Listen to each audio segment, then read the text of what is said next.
Бүгін бизнес форумда отырмыз. Бақыт және байлық атты қазақ тіліндегі алғашқы бизнес форум. Ерке келді.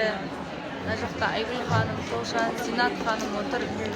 Қазақтың қыздары өсуді, дамуды, білім алуды тоқтатпайды және қазір өте белсенді бұл жағынан. Және бір-бірін қолдап, бір-біріне поддержка беріп, мықты осы именно әсіресе декретте отырған аналардың мықты дамуы болып жатыр десем артық айтқандық емес. Декреттік демалыс ол деградацияға ұшырайтын, депрессияға кіретін уақыт емес, керісінше өзіңнің қалаған нәрсеңді жасап, қай салада мықты екеніңді біліп алатын кез. Ананы жасап көресің, мынаны жасап көресің. Өз басым 6 жылдан бері солай келе жатырмын.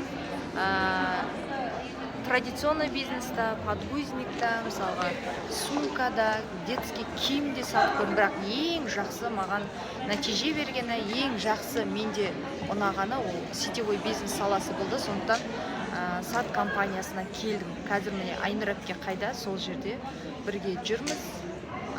Бүгін түстен кейін саттың кездесу болады, кіру тегін, бизнес-центр Москвада болады, одан кейін уже Айнұр әпкелермен бірге бизнес ужинға барамыз. Өссең осылай өсу керек. Баршаңызды осы біздің ортаға, біздің дамушы ортаға шақырамын.